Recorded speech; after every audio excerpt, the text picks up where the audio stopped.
All right, thank you very much. Merger Monday made a major comeback yesterday with the news the Walt Disney Company is shelling out $4 billion to buy Marvel Entertainment, giving Disney access to Marvel's 5,000 characters. And oil driller Baker Hughes got the buying party started, agreeing to buy competitor BJ Services in a $5.5 billion oil field services deal. Now, according to Deal Logic, so far this year, M&A deals are down 22% compared to last year.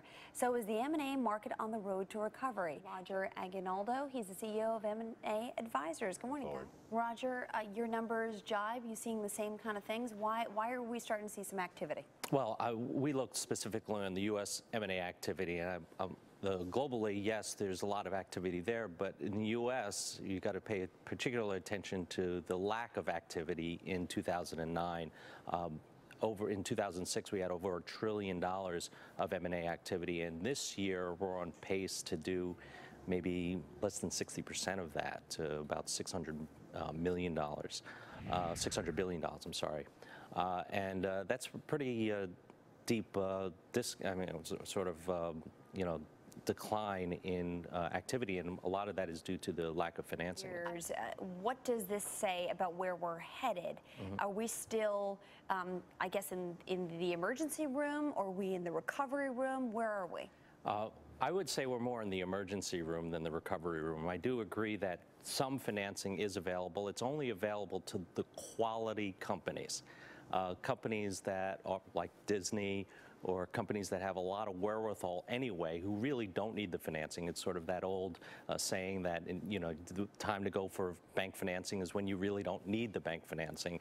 And a company like Disney that has a lot of resources really doesn't need bank financing to have this deal get done. And that's one of the reasons why Marvel actually sold out, was that it couldn't get the financing to finance its growth.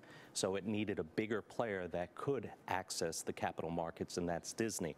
Other players out there, even though some acquisition financing may be available, don't have the quality company or the quality cash flow that banks now have much higher standard to. So it's sort of like, the gas pumps are open, but only to the good cars.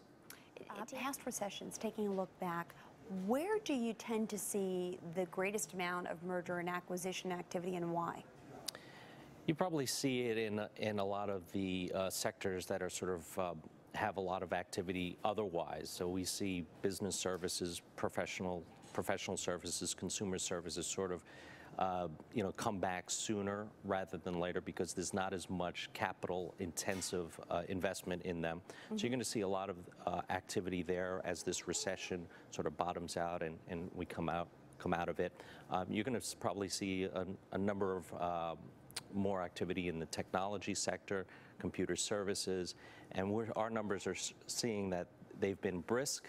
Some of the activity has been brisk in there, and as this recession recovers, you'll see some more activity in those industries that are less capital intensive. Adam, thank you very much. Good discussion. Appreciate it.